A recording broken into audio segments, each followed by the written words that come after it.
বন্ধুগণ, গত পরশুদিন 4 তারিখ আমরার ঐতিহ্যবাহী সিঙ্গার নদীত আছিল নৌকাবাইজ প্রতিযোগিতা। বহর মিত্রিমলর কমিটি এটা আয়োজন করছিলা। এই নদীত অনেক দিন আগে নাকি তা হয়েছিল যে একটা নৌকাবাইজ প্রতিযোগিতা হয়েছিল, কিছু ঝামেলা হয়েছিল, এরপরে এটা বন্ধ আছিল। প্রায় 8-10 বছর পরে আবার হইছে। তো দেখার লাগি দূর দূরান্ত থাকি হাজার হাজার মানুষ সকাল থেকে উপস্থিত হয়েছেন। ও দেখা সকাল থাকি নৌকা আইসে আইয়া ট্রায়াল দিছে বা তারা রিহার্সেল করছে, আমরা তাও উপভোগ করছি। গ্রাম্য একটা মেলার পরিবেশ সৃষ্টি হয়েছিল।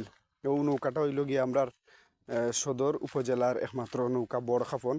তারা সেমিফাইনালও গিয়া এখনও রইছেন ফাইনালও। তো মাঝখানে আবার তারা ডং করিয়া নৌকা আবার উল্টাই লিসলা, তো আবার তারা বাওয়াইছেন, আমরা দেখছি, সুন্দর লাগছে। আর এই যে নৌকাবাইজ প্রতিযোগিতা, এটা হইল বাংলাদেশের ঐতিহ্য। এই নৌকাবাইজ প্রতিযোগিতা বাংলার ইতিহাস ঐতিহ্যের লগে মিশিয়ে আছে এবং এটা খুবই দৃষ্টিনন্দন একটা খেলা বা একটা অনুষ্ঠান। আর 4 তারিখে যে নৌকাবাইজ প্রতিযোগিতাটা হইছে, এই নৌকাবাইজ প্রতিযোগিতাত প্রচুর মানুষ হয়েছেন। প্রচুর মানুষ সকাল থেকে বীর জমতে শুরু করছে। প্রচণ্ড রোদ, প্রচণ্ড তাপ, তা উপেক্ষা করিয়াও মানুষ আইসেন দূর দূরান্ত থাকি, উপভোগ করছেন নৌকাবাইজ। আমরাও দেখছি, খুব সুন্দর লাগছে।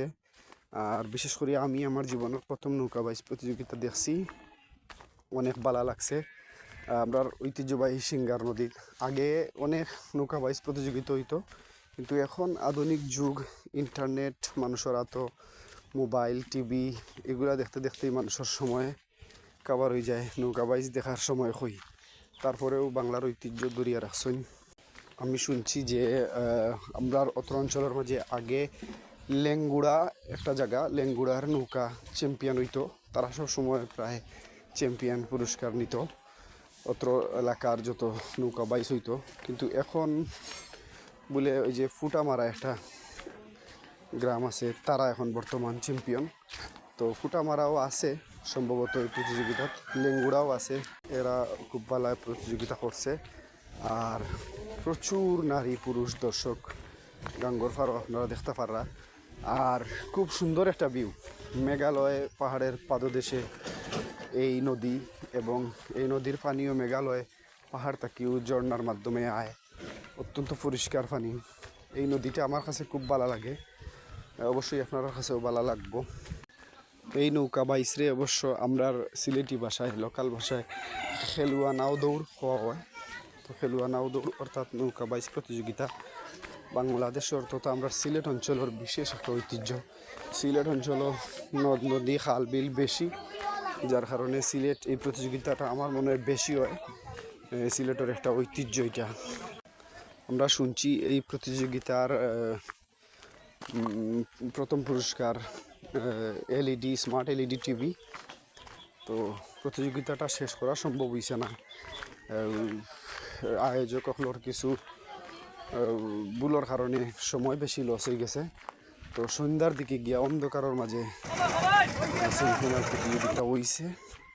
এখন তারা আগামী 13 তারিখ সম্ভবত ফাইনাল দিবা হইসুন, তারা জানাইছুন।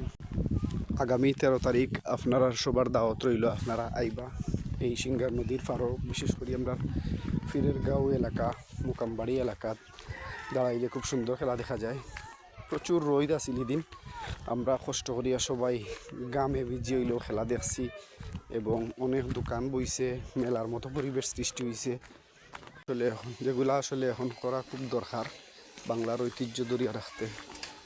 এই মোবাইল ইন্টারনেট থাকি বাঁচতে গেলে এইসব প্রতিযোগিতা যদি নিয়মিত হইতো, তাইলে আমরা সরাসরি এইসব প্রতিযোগিতা দেখিয়া অন্তত কিছুটা সময় মোবাইল ইন্টারনেট এগুলা থেকে বিরত থাকতে পারতাম। ওটাও আর কি। আগামী 13 তারিখের ফাইনালও আপনার অগ্রিম দাওয়াত রইল। এর মাঝে দিয়ে আবার সম্ভবত 7 তারিখ আর 9 তারিখ গোপাল এলাকাত আর বাদাঘাট এলাকাত আরও নৌকাবাইজ প্রতিযোগিতা আছে, আরও বড় পরিসরে হইব। আপনারা উপভোগ করবা, আমন্ত্রণ রইল অগ্রিম। এবং এই বাংলার ঐতিহ্যবাহী নৌকাবাইজ প্রতিযোগিতা মানুষের চোখের একটা সৌন্দর্য, চোখের সুন্দর। আর একটা মেলার পরিবেশ সৃষ্টি হয়, গ্রাম্য মেলার পরিবেশ সৃষ্টি হয়। খুব একটা আনন্দময় পরিবেশের সৃষ্টি হয়।